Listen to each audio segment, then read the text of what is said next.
Hi everyone, this is Zach Weiss from Warner Wow. I'm joined today by Blake Bettner. Hello. And we're just here to react, as we sometimes do. Sinn dropped some novelties on us today, and Sinn is a favorite brand here at Worn and Wound. And well, not just novelties, actually a follow-up to perhaps their most popular watch in some time, the U50. These watches are called the T50, but there's several of them. Blake, why don't you tell us a little bit about what just came out? It's true. So these are still mid-sized divers. They might look a little familiar at a glance, but the closer you look, the more changes you'll start to notice.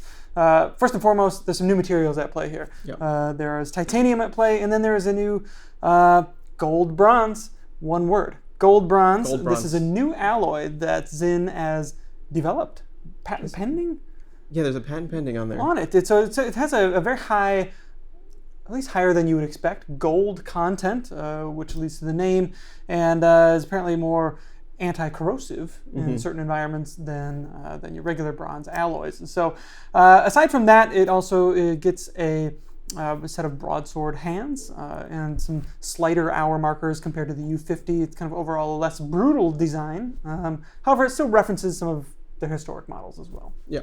And so in addition to that, so there's the gold bronze version, but then there's also just the plain old T50 model, which is fully titanium. Is fully titanium, or I think they call it high strength titanium. They don't specify what that means exactly. Well, it's higher strength. It's higher strength, presumably. Higher strength. So whatever that might entail. And then there's one that combines the two, and it's got high strength titanium with the gold bronze bezel. Yeah. Something that stood out to me about this gold bronze, something I'm personally insensitive to, is that it said it is more compatible with skin contact.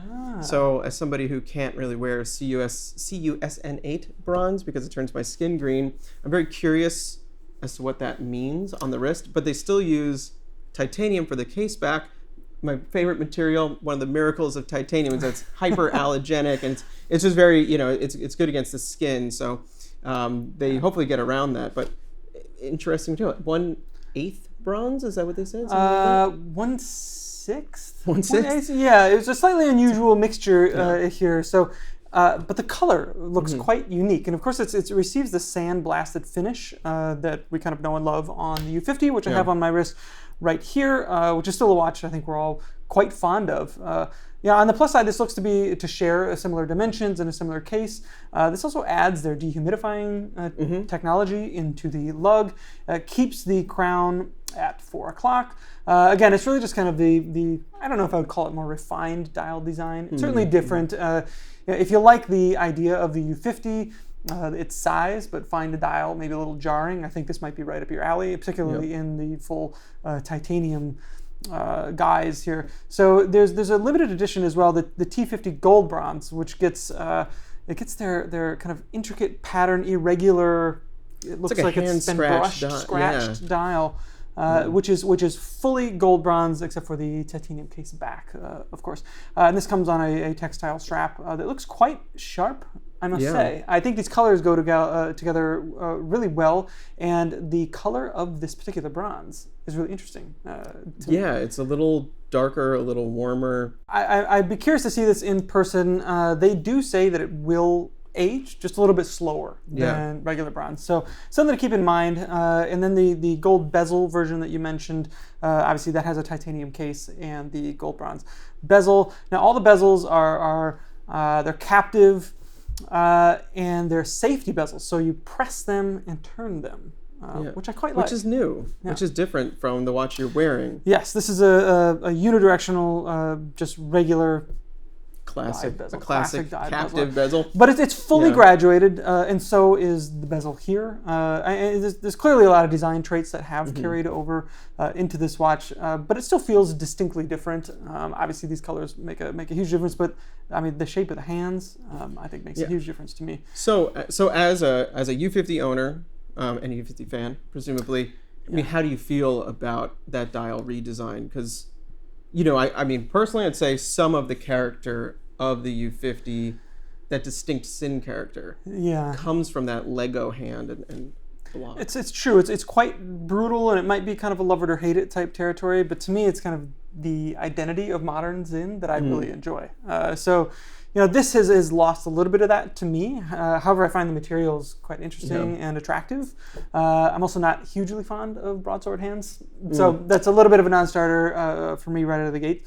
It brings a little pilot-y feel into it. I guess I would associate broadsword hands with pilot watches, though. Sinn has been using them on dive watches for a long time. Yeah. But yeah, I agree. It doesn't quite click for me on the dive watch. Yeah. And most importantly, it's still 500-meter diver, 500 meter. well outside of my range, but you're certainly safe there. And I think what was unique to this watch, what I've always found unique and impressive about this watch, is that it manages such a robust depth rating while still being relatively thin. I think this is maybe 12 millimeters thick or something like that. It wears just beautifully. So how they've managed to pack all the water resistance into such a small magic of case. Sinn German engineering, right? It's like small scale, high tech, and then they take it, mix up the materials, add in even more tech with the copper sulfate capsule, which is going to draw out any potential moisture, which obviously wouldn't be from seeping in. It's just I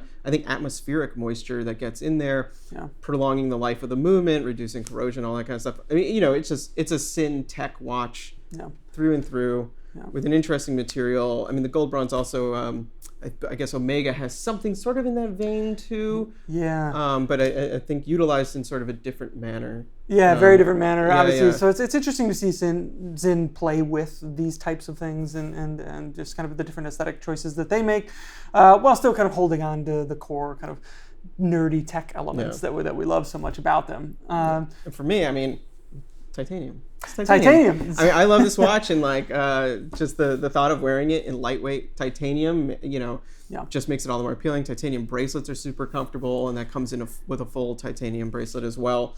That just seems like sort of the build that I would dream of for this platform. Yeah. So let's talk the prices. The full Goldbronze limited edition that I mentioned is priced at $5,760, while the titanium T50 on bracelet is $3,840.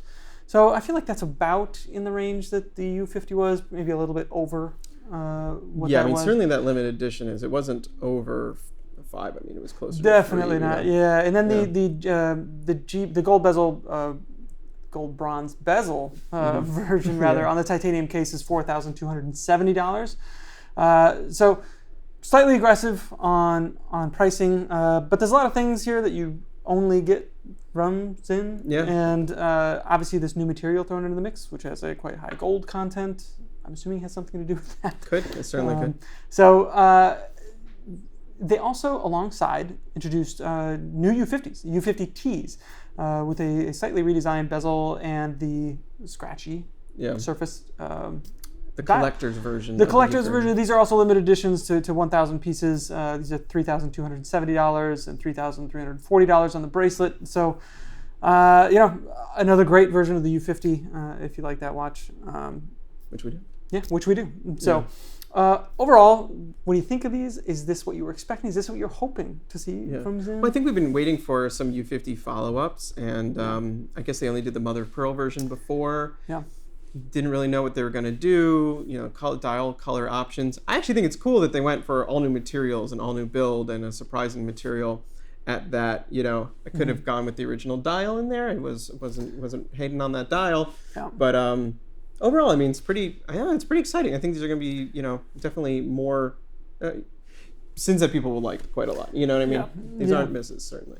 Yeah, I like these quite a bit. I like the materials that they're working with here again, and the dial I'm a little more kind of miss on. I will say I would still like to see them kind of go back to some of those hydro watches, the EZM2. I think they've done a lot of cool things in the past that I'd really love to see them bring back. The watch I'm not wearing today, my EZM2. Yes, we didn't know it was coming out. What can I say? We didn't know. We just found out. So, but I mean, overall, I think these are really cool things, but I certainly hope that they hold on to those areas of the past and kind of bring them. I talk about it. We talk about it all the time. We love watches like that, and that's just so uniquely Sinn in my mind. So hopefully we'll see some stuff like that coming yet this year.